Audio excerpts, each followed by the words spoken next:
The hymn that we had just sang for the opening hymn, Trust and Obey, is one of our well-loved hymns. The hymn was inspired in 1886 when the composer of the music, Daniel Towner, was the music leader during one of Dwight L. Moody's famous revivals. Towner provided the following account cited by the Moody's musical partner Ira Sankey in his biography, My Life and the Story of the Gospel Hymns. And I quote, Mr. Moody was conducting a series of meetings in Brockton, Massachusetts, and I had the pleasure of singing for him there. One night, a young man rose in a testimony meeting and said, I am not quite sure, but I'm going to trust and I'm going to obey. I just jotted that sentence down and sent it with a little story to Reverend J.H. Hammis, a Presbyterian minister who wrote the hymn, and then the tune was born. Today's scripture is in tune of the hymn, Trust and Obey. We continue to follow the faith story of Abraham. And for this whole June, he is the featured called by God, person called by God. So as I recap, remember, we know that Abraham was called to follow God, which he did, and was promised to be a father and a father for many nations at the age of 75. The promise of being a father was fulfilled when he was 100 years old, having Ishmael and Isaac.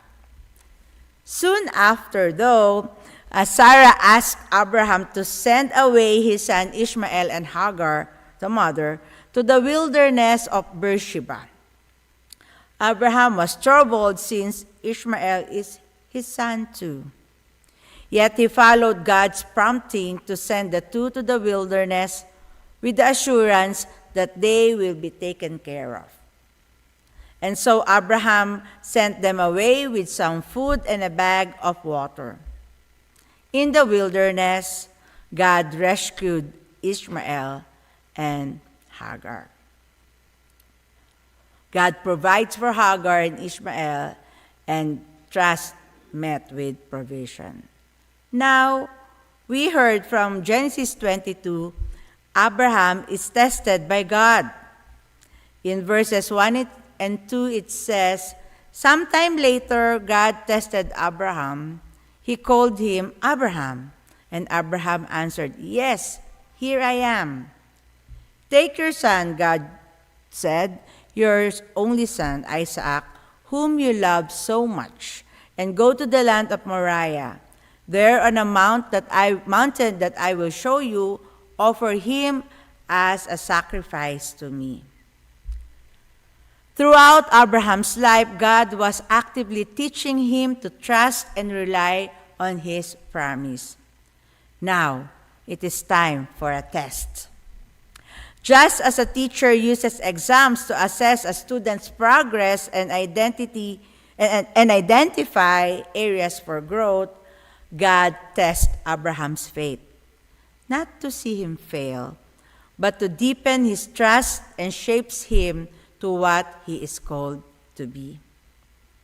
According to some Bible commentaries, this passage emphasizes three fundamental elements of Israel's religious tradition: revelation of the divine will and purpose by the means of the angel coming, and first time for God speaking directly to Abraham, the trust and obedience of Abraham as the representative of the whole people of God, and the provision for a ritual needs for true worship. Another aspect of the story points to the way God requires that human worship with whatever God has first given, but it also indirectly rejects human sacrifice as a form of worship.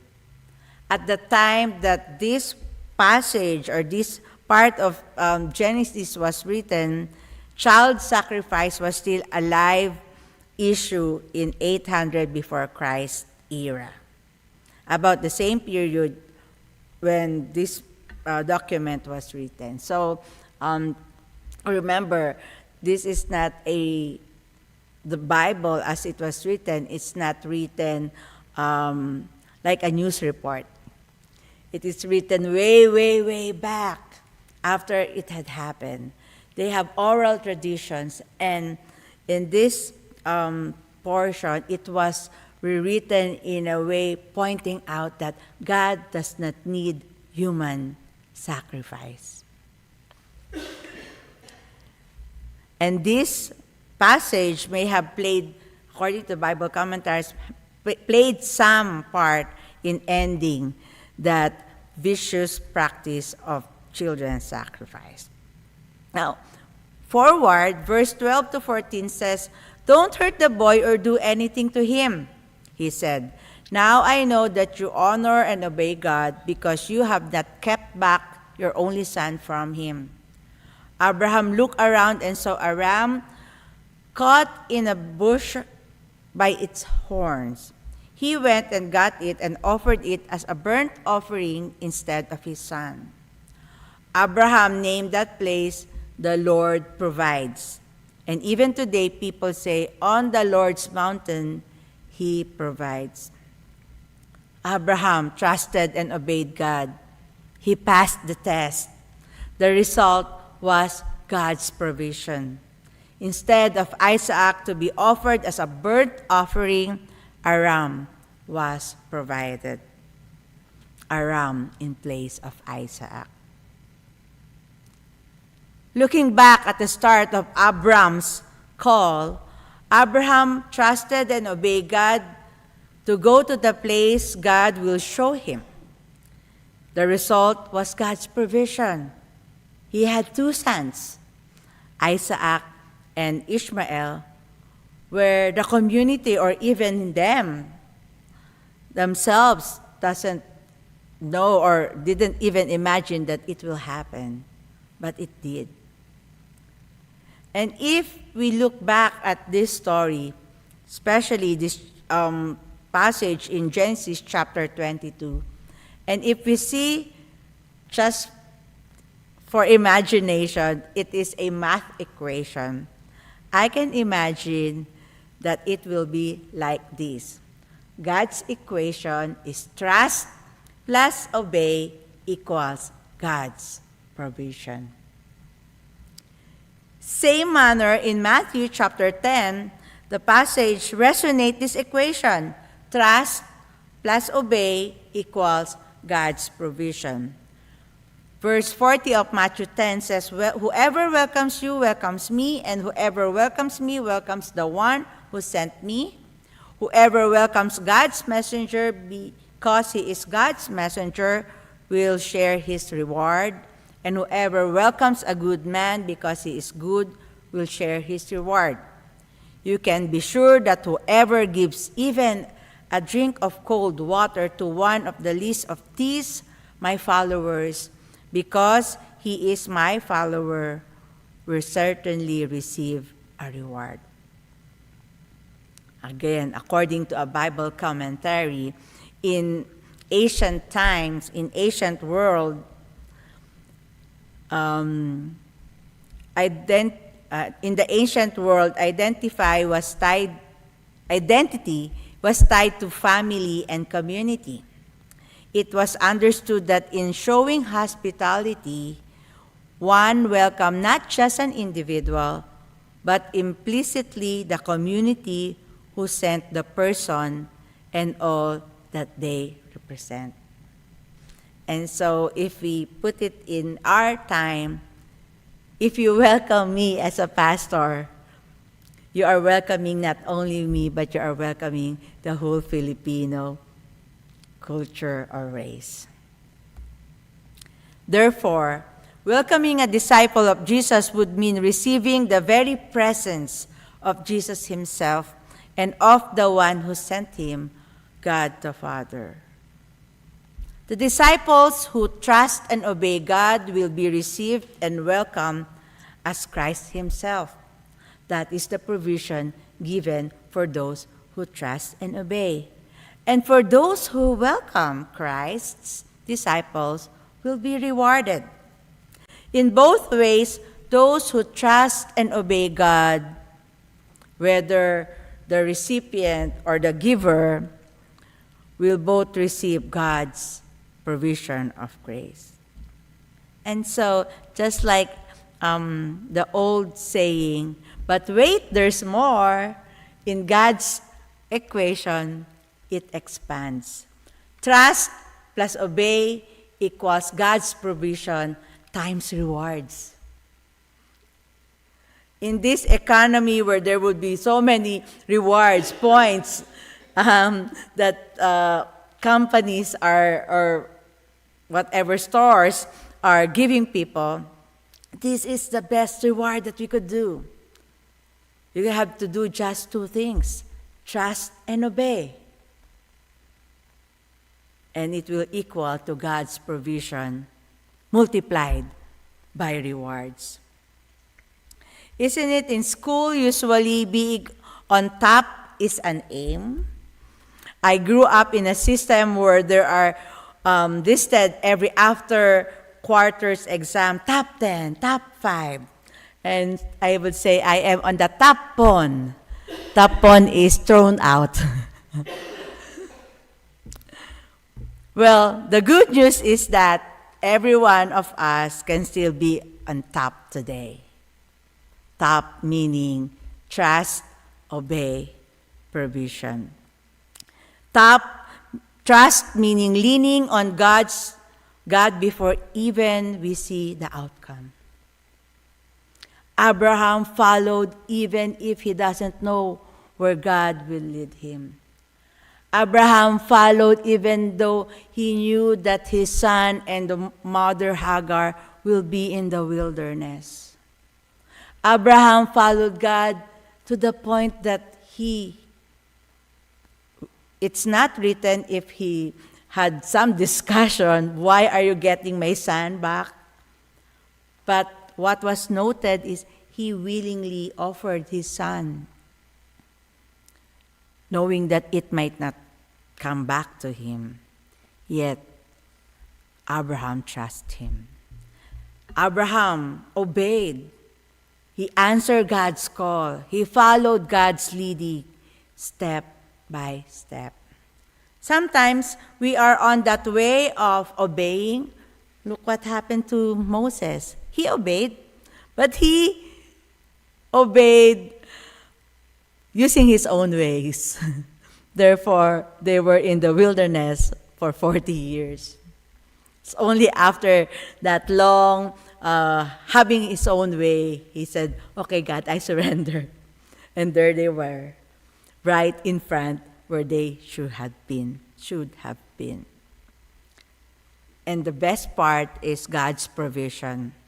If we just trust and obey, it opens the way to God's faithful provisions and promises. How many times have we seen this equation proven in the Bible and in modern times over and over again? I believe we have our own top stories in our lives, or we have witnessed or heard top stories. Let me share to you one top story, and I will not tell his name because I didn't ask for his permission. Just to say, I am blessed to serve with him as an associate pastor in the late 1990s. This is my first church appointment after graduation of the seminary, and he was my senior pastor. So his top story. Early in the 1970s, he was a reluctant young man pushed to answer the call to the ministry. His testimony was they are attending the Christmas Institute, that is a youth camp in the Philippines. We are more of the Christmas Institute than the Summer Institute. And so when there was the altar call, who would like to be a pastor? his friend pushed him towards the altar. And so the preacher was his pastor in his own church. So the preacher was so glad. And from that on, when they went home, the preacher is mentoring him. And he could not just say, no, I was just pushed by the other friend. And so I think that after that summer, he was on a summer internship. But then there was a time when the pastor, the elder pastor, has to go to Manila. And so he said, this is the time I can now, just like Jonah, run away from his pastor. So early morning, he said, early morning, he went, packed his things, and got to the first bus that is like 5 in the morning or 4:30 in the morning. And I cannot forget how he said this, like, the moment that I stepped on the stairs of the bus, it is the same moment that the elder pastor is stepping down at that bus. And so the pastor said, where are you going?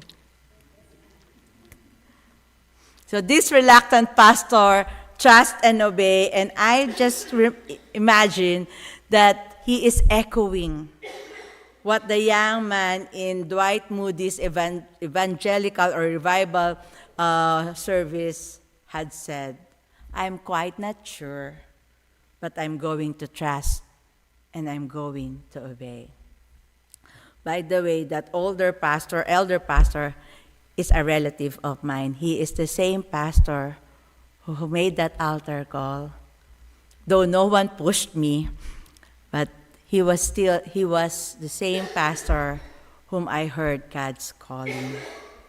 Okay, fast forward. So after he trusts and obey, what do we have? Provisions, right? So God provides wisdom and strength, and I believe anointing to him because he served as the district superintendent. He became a father of the district for 12 years. We know that district superintendents are handpicked by the bishop. And so I believe serving the district for 12 years is not just about favoritism. It has to be because of his faithful service. And the rewards, plus rewards, and I believe the reward was earned when in early 2000, one of his sons became a pastor and now serving a church who are serving an Aita indigenous community. This is one of the modern top stories that can inspire us today. So my question is, what is your recent top story? But every day, we are invited, like Abraham, to trust and obey. As the hymn goes, trust and obey, for there is no other way to be happy with Jesus but to trust and obey. Let us aim to always be on top of the world, top of the game, top of our lives. Trust and obey, and God will surely provide. We are, as a church, I believe, is called to trust and obey for the future of Bethel Wesley. We are called as individuals every day to trust and obey because there's no other way.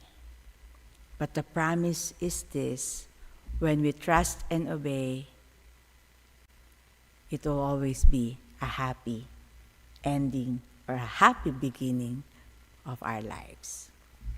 Amen.